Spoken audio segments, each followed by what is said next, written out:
Did the Rams get the best tight end in the draft in Oregon tight end Terrance Ferguson? Also, an update on the Rams' pursuit of cornerback Jalen Ramsey. What did Sean McVay say about bringing back Ramsey? And other big takeaways from the 2025 NFL Draft. That's coming up next on Locked On Rams.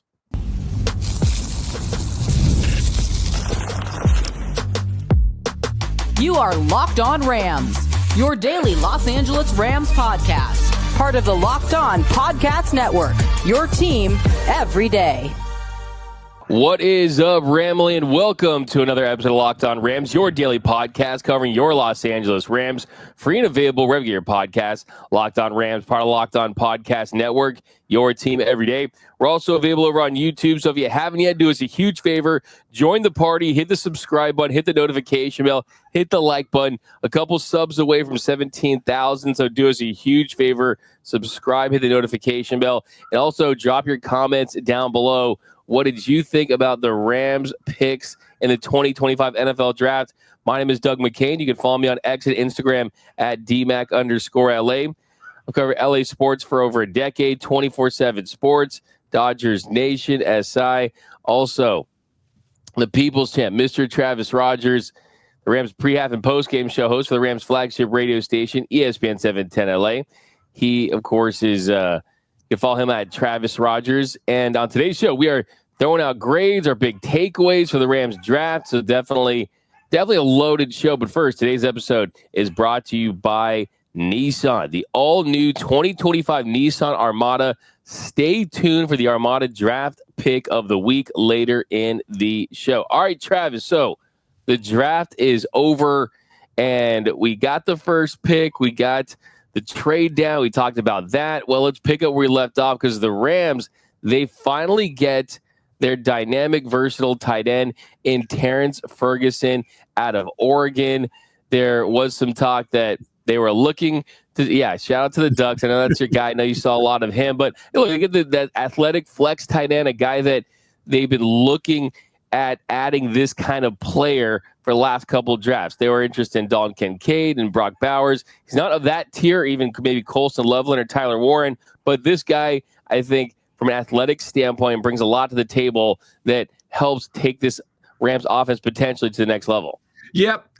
Doug, I think this is something that no one was really surprised to see. Like you said, this is something that they've been circling on their draft board for quite some time, that playmaking tight end. And, like you also said, this isn't Brock Bowers. This isn't some of the guys that maybe were first-round draft picks at that position this year. But this is a good player. Now, whether or not he can turn into what the Rams are hoping he will be, that unbelievably useful tight end that isn't just a sixth offensive lineman that occasionally catches passes, but rather somebody who can make plays in the passing game. And I think there's an opportunity here when you look at what the Rams have in their wide receiver room, right? You got Puka Nacua and you've got Devontae Adams. You've got a dynamic running back in Kyron Williams. You've got a quarterback that certainly knows his way around this offense, that maybe this is the perfect spot for a younger player to kind of slot his way in there to learn at the right hand of Tyler Higbee along the way. So I really like this. It's just whether or not he can get up to speed in a McVay offense. I know I've mentioned this before. The Everydayers will probably mention this, but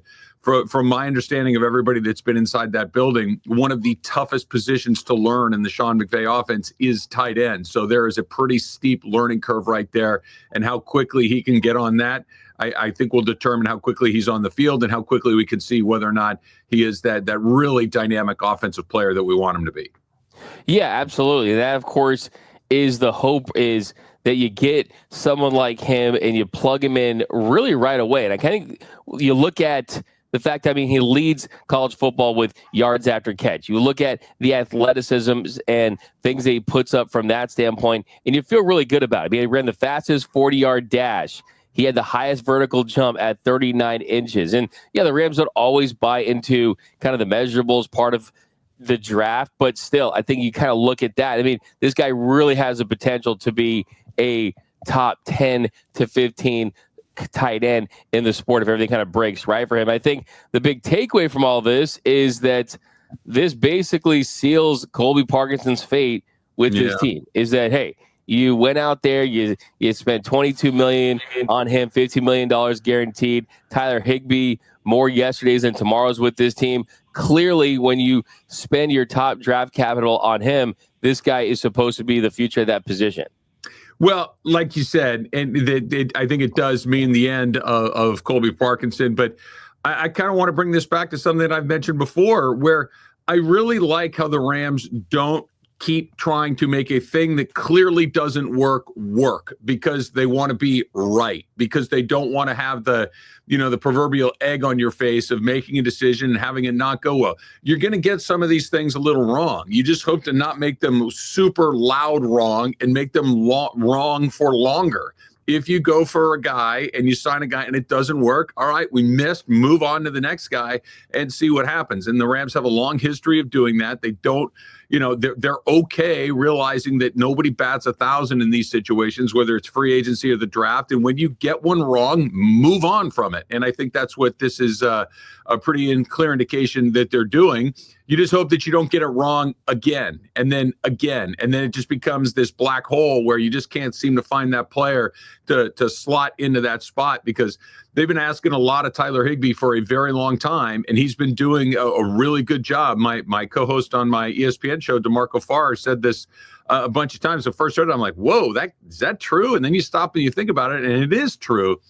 Tyler Higbee's probably the greatest Rams tight end in history. Right? That this is when you just look about the longevity and the different things that he's done, he's right near the top. So replacing him is no easy task. But what you said is also true, which is we are getting close to the end of the line with him, and you're going to have somebody that can slide in there, and Ferguson's going to get a pretty good crack at it.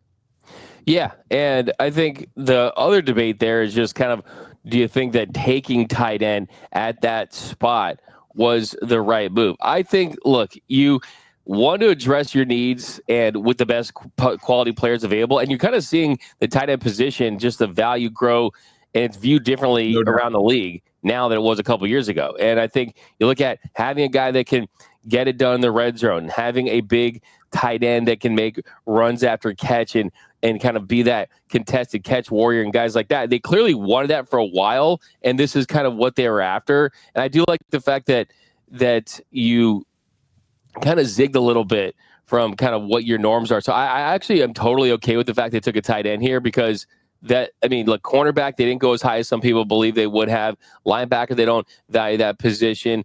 Quarterback, clearly, there was some talk that they were trading for Jackson Dart, and that definitely, then some people have pushed back on that. I don't think they were ever going to take Jackson Dart ever. Clearly and not. Jalen Milroe ever. So, yeah, I think that this was the right pick in that situation. Yeah, I do too. Like you said, if you and I, just listed these things, and we did for the last couple of weeks, we're talking offensive line depth, quarterback of the future, corner. These are the sorts of spots that we were talking about. And we didn't say tight end a whole bunch of times, but that doesn't mean that this isn't a good pick. That, there are so many. Who's the quarterback's best friend? The tight end. Who's always open on third down? The tight end. Who's the spot that the Rams haven't been able to quite figure out from a playmaking perspective? It's the tight end. So I like them trying to address it. Hopefully he's the right guy. One of my pet peeves is trying to evaluate these things in the minutes after they. Who knows, man? You got to wait at least a couple of years at on the short end, if not longer, before you can really say that these things worked or didn't work. But I'm optimistic. They've gotten a lot more drafts right than they've gotten wrong. And you've heard me say this before. I love guys that come from big programs. I love guys that have played in big games. I like guys that have had a lot of eyeballs on them. And when you play at a place like Oregon, as weird as it is to say, they're one of the best college football programs in the country over the last 8 or 10 years and playing in a bunch of big games. And I really like the pick. Well, hope, fingers crossed that it works out, but I really do like it. Yeah, it's got to feel that much better, too, knowing that there's reports out there that the Rams were considering taking Ferguson at 26. And then you get him at 46, so you like the value there. And I think, too, along with the Rams, a lot of times it's tough to figure out what they're going to do. Them prioritizing tight end was one of the things that they kind of telegraphed, and they did it. And look, you want to see them use more 12 personnel, attack defenses vertically on the seam with the tight end. This is the guy that's potential to do that. Also, too, I just love now, this kind of trend of the draft. It's becoming more and more common where whoever you pick, anytime they talk to the coach, the organization's like, you got the best effing tight end in the draft, right? You got the best quarterback in the draft. So he told Sean McVay that. So, hey, the Rams got the best tight end in the draft. So eat your heart out to Colson Loveland, Tyler Warren, and Mason Taylor. So I think we'll know who the best tight end in the draft is around 2028. I think we'll have a pretty good idea of who that person was. And look, I love the confidence. I like it. Let's just see if it shakes out on the field. But I'm optimistic. I like that they went offense. I think that's where they have to get a little bit more versatile in that regard. I wouldn't have hated had we seen some corners as well, but I like the pick a lot. Terrance Ferguson, hey, he's going to do big things for this organization. But coming up next, we're looking at the other players the Rams drafted, some more takeaways from the Rams 2025 draft. That's coming up next on Locked On Rams. There is nothing like the atmosphere of an NBA playoff game or an NHL playoff game, right? We're talking every bucket, every defensive stop, every single moment feels huge, and it is absolutely electric in the arena.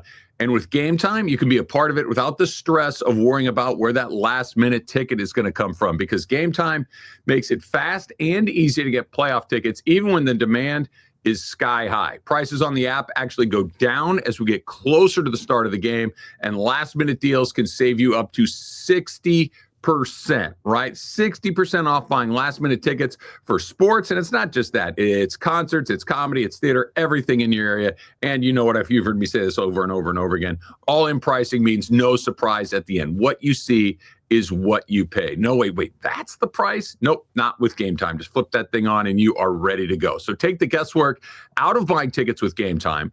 Download the Game Time app, create an account, and use the code, here you go, Locked On NFL. Locked On NFL for $20 off your first purchase. Terms apply. Again, create an account and redeem the code LOCKEDONNFL. Locked On NFL for $20 off. Download Game Time today. Last minute tickets, lowest prices guaranteed.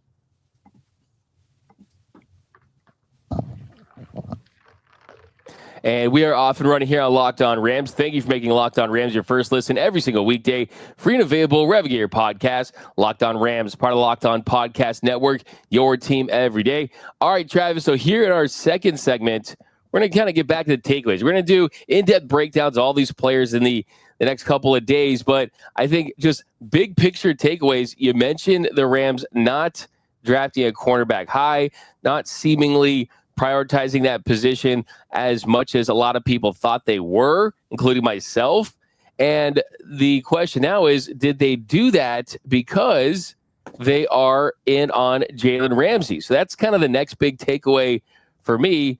Could Jalen Ramsey be the answer at cornerback in 2025 for the Rams? Well, Ian Rappaport, he reported during the draft that the Rams are one of the teams interested in bringing in Jalen Ramsey. And then that also is consistent with what Les Snead was saying, that they had discussions with the Dolphins. And of course, Ramsey's contract, that is the biggest hurdle in bringing him back. But hey, if they can find a way to get a deal done, bring him back to LA. Yes, he's a cornerback over 30, still really top 10 in most categories at that position. And you're looking at really a short window with this nucleus with Matthew Stafford and Devontae Adams. It makes a lot of sense to me, and that could be the biggest reason why you didn't see them take a quarterback in the draft. All those pieces fit together really snugly, don't they? I mean, when you all the things that you just mentioned, Doug, are exactly why I think this is probably pretty likely to happen, because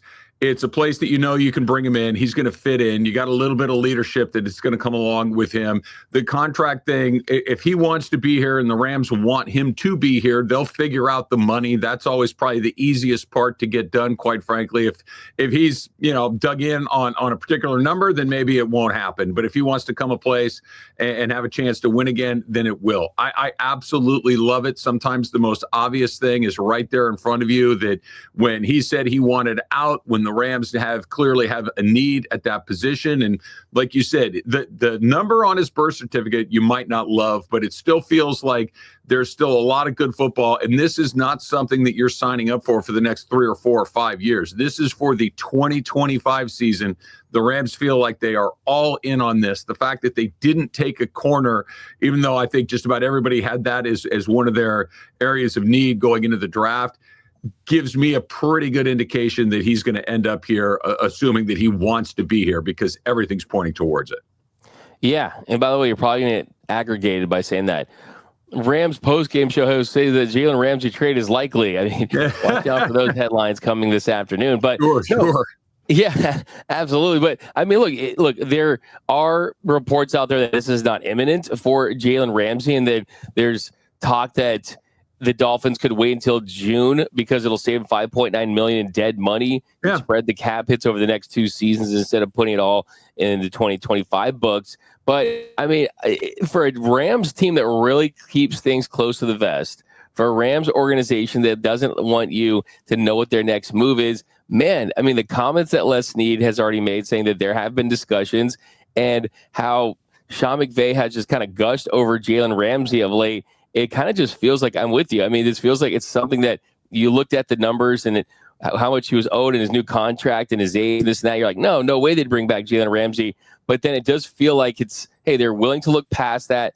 They're willing to spend now and worry about that later if it means putting themselves in the best position to win another Super Bowl. And Sean McVay said about Jalen Ramsey, there is a tremendous amount of appreciation that we have for Jalen, the time that we spent. He and I have really stayed in touch. I know it's the same thing with Aubrey.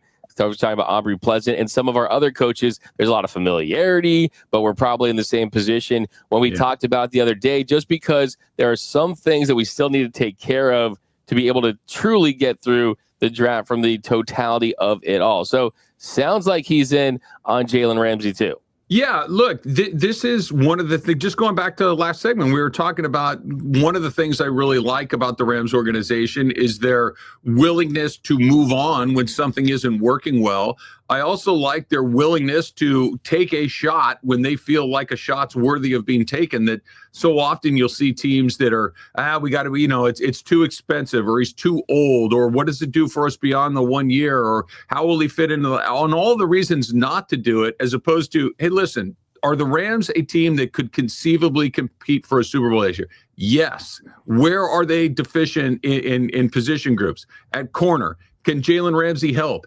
Yes. Sometimes it doesn't have to be any more complicated than that. Could it be a little sticky as far as the money goes? Could it be something that you got to readdress it all over again next year? Yeah, there are some potential things that you'd have to deal with that aren't exactly perfect, but when you're close, go for it. And they've shown that they've gone for it in previous years. It's gotten them a Super Bowl championship. It's gotten them to another Super Bowl against the Patriots a couple of years before that. They've shown that when they can kind of feel it, when they feel like they're close enough that, hey, let's hope it breaks our way, is not how they go into it. It's let's force it to break our way. And they make some deals along the way. And, we all know the deals with the two first rounders for Jalen, a number of years ago, or Von Miller, or Odell Beckham Jr., Matthew Stafford maybe being the ultimate example of this, where, hey, we got to get better at a big spot. So when it comes to them kind of feeling like they're close, all bets are off. I really do think that this is something that they're seriously considering. Absolutely. We're ready for the emergency episode whenever it drops. And look, sure. I mean, you just look at the fact that, people saying his new contract. No, that's just, we kind of like to debunk some of the myths that are out there. The truth is that, yes, he's set to have a $16.6 million cap hit in 2025. He's technically under contract through 2028, but there's an out in his contract after the 2025 season. Oh, that sounds like some of the other Rams stars on this roster, right? I mean, there's really not a lot of teams around the league that he makes sense for. But, I mean, even if there wasn't this connection that they have with him because he used to play for them, I mean, that's something that really makes a lot of sense for this team. So we'll see if it happens. But the fact is, now you're kind of in a spot where you got to do something at that position unless you feel really, really good about what you currently have in the building, which I don't think they do. No, I really don't think you can look at the position group at corner right now and feel great about it. Do you feel okay? Yeah, all right. We can maybe kind of go through it. We can see what happens in free agency. We can our undrafted players. We can bring in a bunch of guys to camp. Maybe you make a trade as you get closer to the season. Maybe you hope somebody really steps up their game. But I think you're right, Doug, that this is not a group that you just kind of put your feet up on the desk and say, we're good. We'll roll with these guys. They're going to have to get a little better, and Ramsey would make them a lot better. He's available, familiar. I'll go back to what Keyshawn Johnson told me a million times when we were doing a show together. If they want to pay a guy, they'll figure out a way to do it. If you want to get a guy in, you can always find a way to do it. It may not be easy. It may cost you a little bit more down the road, but there's always a way to do it if you really want to get it done. So I think that there are ways to do it. It's not as easy as just bringing him in, but you got to, if he wants to be here and they want him, I think they'll find a way to do it. I totally agree. It's only a matter of time. But coming up next, more takeaways from the draft. What did the Rams do in the draft that could have been a tell for the future of the running back position? That's coming up next on Locked On Rams.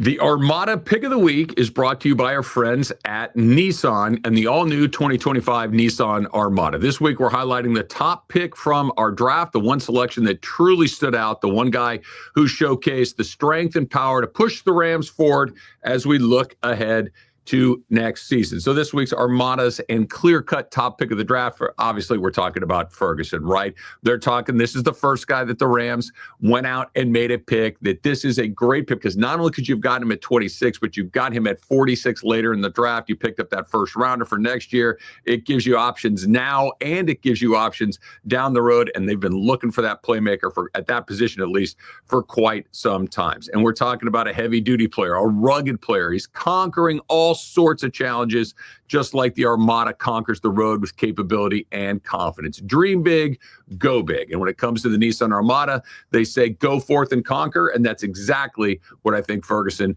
can do right here. It's clear that our topic of the draft is out here ready to conquer the road, ahead with confidence, just like you can in the all-new Nissan Armada or any of their outstanding vehicles. Take the Nissan Armada Rogue or Pathfinder and go find your next big adventure. Shop Nissan. USA.com.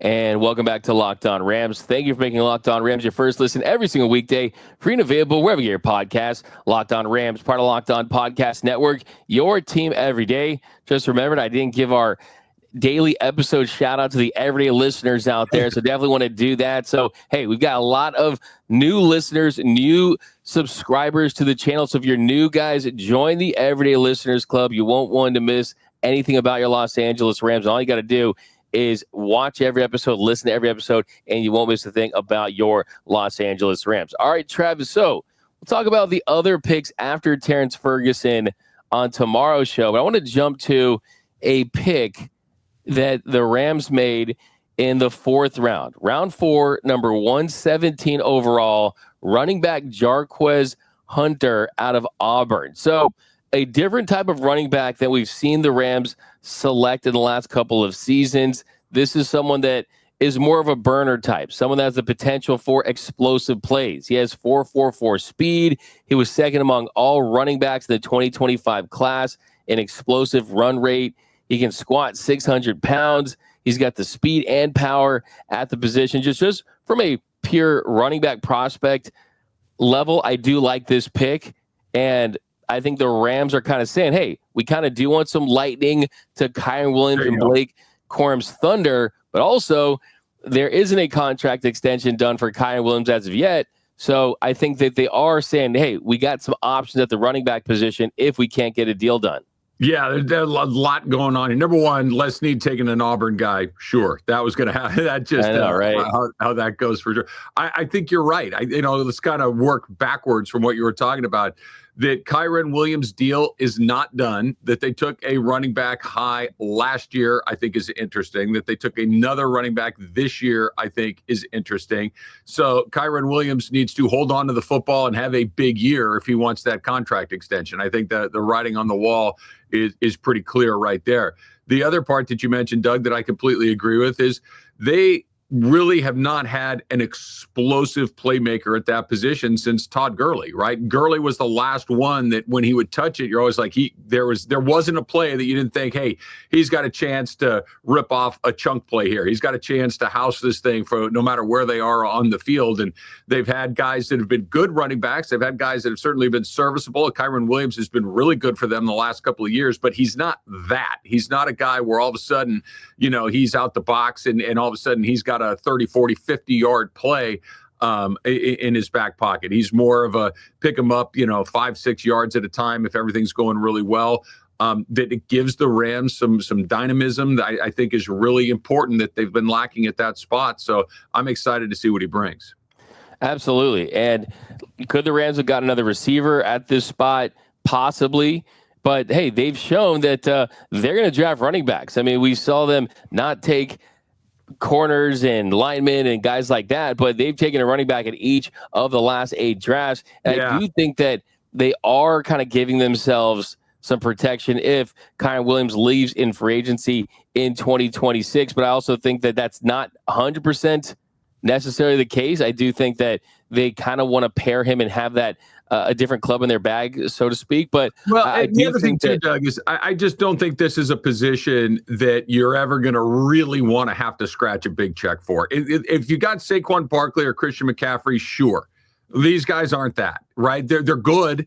They're important players. They're useful players. But the second it comes time to have to pay one of these guys, a premium rate, I think you really have to think twice about it, just because it's a position that good enough is really close to excellent. And maybe you've got some excellent in there, but you don't have special. At that spot, I'm only playing special, and so far they have not found that. Yeah, absolutely. I mean, I think with the organization learning from the Todd Gurley experience, and unfortunately that being one of kind of like the saddest kind of downfalls we've seen the last decade in the sport, that that they don't want to get burned on that again. So having other guys that can do that and provide that position as an option, you're in a good spot. But I think that they really do love Kyron Williams. I really think they do. Sean McVay loves him. That what he brings his offense is undeniable. And I think Kyron Williams wants to be here too. I don't think there's going to be that many huge, like you said, Saquon Barkley or anything like that. Even if his numbers do kind of say he's a top 10 running back, I think that he's got to consider fit, situation, things like that. And I think the Rams kind of provide that. Another quick one in here. We talked a lot about the right tackle position and finding the heir apparent to Rob Havenstein. They did not go with a tackle in this draft. So clearly they feel either good about kind of the guys they currently have in the building, with McClendon or Curry and guys like that, or they're trying to kick the can down to next season, look at that tackle next year. Can it be both? Yeah, one of these. Maybe we're okay with the guys we have right now. We'd like to get better, but looking at where they were picking and who was available at the times they were up, that there just wasn't somebody that they liked better, that they do want to get better at that spot, that they will address it next year, that this could be something that jumps to the top of the list. But if something happened to Rob Havenstein, if something happened to Lark Jackson, you could maybe get through a season if you had to do it with some of those other guys. I mean, we saw what McClendon looked like last year. That was pretty rough. When he had to go in there, that was not an ideal situation. So hopefully he's going to improve his game. Maybe our Curry's ready to kind of take that next step. But it has to be, other than quarterback, it has to be something right near the top of the list when you're talking about a team looking beyond the 2025 season. Yeah, absolutely. I totally agree. I think that's kind of the move there. I was thinking about, Travis, it'd be kind of funny, how we do this show. It's like 3 segments, Yeah. It'd be funny if we did a segment where it's like, what would the 4th segment be about if we actually did it? And it would be kind of some wild thing. So for today's Tyler Glasnow would be funny. By the way, having your name have glass in it when you're injury prone, that's as bad as like when Russell Westbrook was shooting bricks and his nickname worked to be Westbrick. I feel so bad for Tyler Glasnow. I genuinely do. But what I was saying is, what you were going to say about Glasnow? No, I thought for sure when you mentioned Russell Westbrook, it was a window for you to talk about the Bruins, to talk about Ethan Garbers. I thought that's so that'd be a potential 4th segment.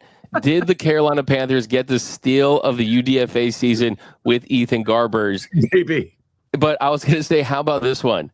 Puka Nakua's brother, Samson Nakua, appears to have slapped a fan in the UFL game. Did you see that? I missed that. I haven't gotten my UFL. You don't rock with the UFL today. Not today. I usually do that in the afternoons. I haven't had a chance to prep my UFL stuff yet today. Yeah. So on the fourth segment, guys, how Puka Nakua's brother Samson Nakua slapped a fan, apparently. Yes, but the fun part is we actually don't actually get into the segment, right? We just kind of see what it would be like. You know what I mean? Like this idea. That is going to do it for this episode of Locked On Rams. My name is Doug McCain. You can follow me on X and Instagram at DMAC_LA. And you can follow the People's Champ, Mr. Travis Rogers, at Travis Rogers. And until next time, whose house? It's Locked On Rams house.